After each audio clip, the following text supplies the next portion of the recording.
Assalamu alaikum, how are you? Now we are going to start the second part of this lesson. The lesson is the silver lining. So let's read the lesson. We have to improve our reading power, our pronunciation power. Is it clear? The reviews worked well, even beyond our expectations. Though a few sympathetic questions were still put to the parents, the poor child was spared. Later, the girl herself slowly became intimate with many of the guests. The others felt relieved and thought that at least one of their problem was temporarily solved. But they had a strange visitor one day. It was late in the afternoon, and I was talking to the landlord about some packed lunch that I needed the next day. I was planning a short excursion by myself to a group of caves nearby. The landlord was in a hurry, arranging things for a new guest who had booked a room for the season and was supposed to be moving in any moment, arriving by the mail train. And sure enough, soon a young man came in with a porter carrying his luggage.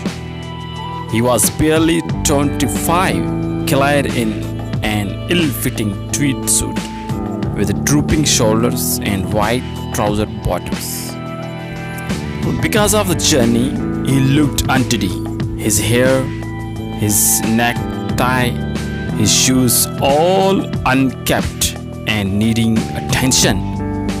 But he had a cheerful face and jet black eyes sparkling with vitality. Mr. Ahad stepped forward and asked, "Mr. David, I presume?" The young man looked closely at his face and smiled and nodded. "Room number 18, please. Everything is ready." The young man again looked at him, smiled, nodded. He paid the porter, who bowed low, for he was not asked to return the change, and disappeared. The young man gave a brief, friendly look and sat before a huge book, which the landlord had pushed before him, making the necessary entries about himself and his intended stay. At this time, he discovered the sealed envelope containing the typed chit lying on the table, addressed to him by name. He took the cover and tore it open.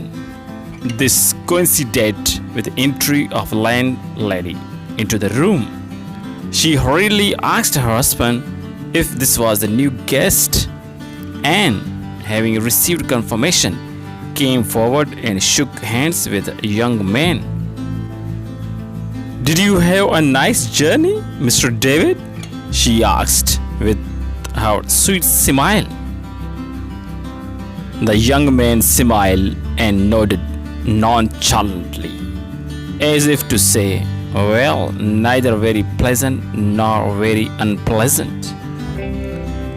Would you like to have a hot bath immediately or tea first?" The young man pursed his lips and shrugged his shoulders, obviously implying that one would be as good as other, and that he had no preferences.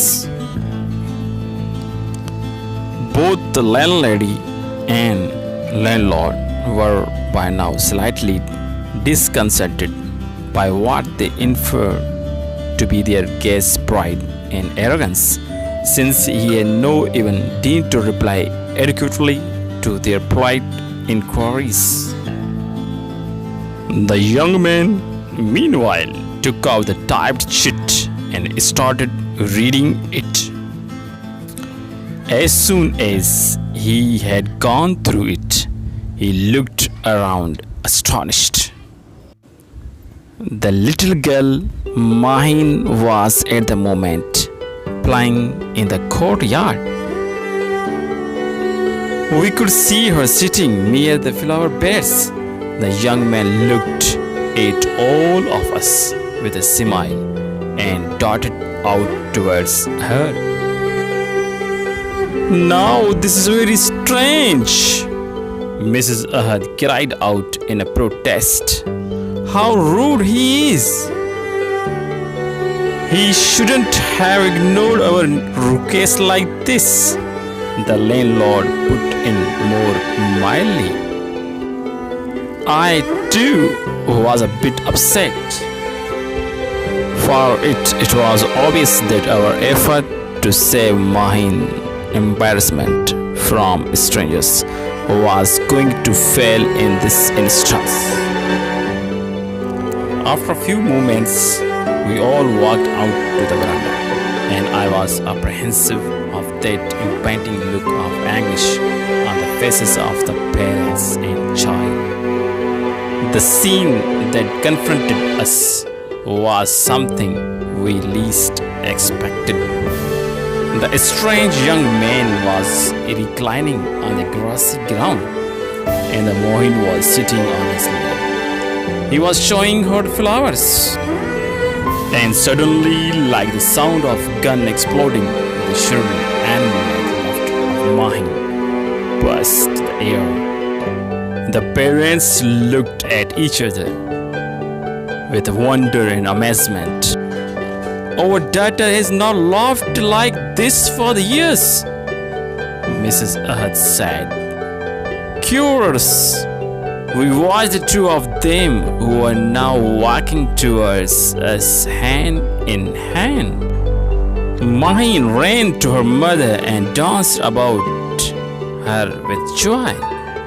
She made her curious sounds of ma, ma, ma, and wildly pointed to the young man.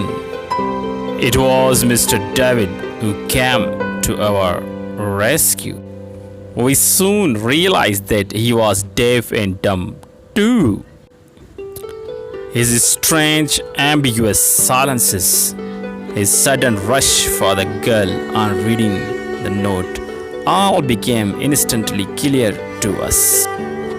It took us time to digest the news, and then the both parents broke into incoherent statements of profuse apologies that they had not noticed it earlier. The next day, Mrs. Ahad was full of news. She talked as she had never talked before.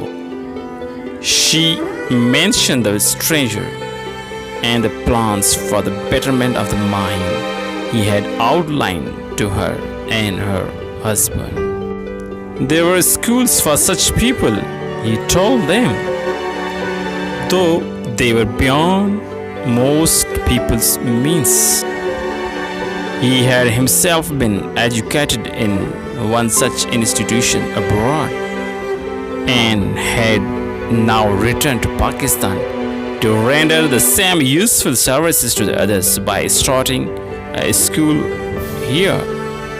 She almost broke down with gratitude when she said that he had agreed to accept Mahin as his first pupil. He had emphatically stated that the girl could, in course of time, live almost as normal a life as any one of us who had the powers of hearing and speech. Mrs. Ahad laughed like a carefree girl. She gave us an extra helping of jam and butter and honey at the table. She looked the happiest woman in the world. Now you have to answer the questions. Question number 1. Why does author believe that it is difficult to assess the range and quality of human emotions? Now question number 2. In what ways the Ahad's guest house a suitable place to stay? What makes the author say he felt as if he had known the family for the years? Question number 4. In what manner did the author try to make the friends with Mahin? What was their reaction from? number 1, mine. Number 2, my parents. These questions are difficult. Discuss them first, then answer. Question number 1. Mr. Ahad said apologetically, I'm sorry, Mr. Nadeem. Why was sorry? Give more than one reason. Why do you think the ads agreed? After some trepidation, try out the author's suggestion of a way to deal with the questions of the visitors. I hope that you will listen to this video in careful way and try to answer these questions. So see you next video. Okay, bye bye.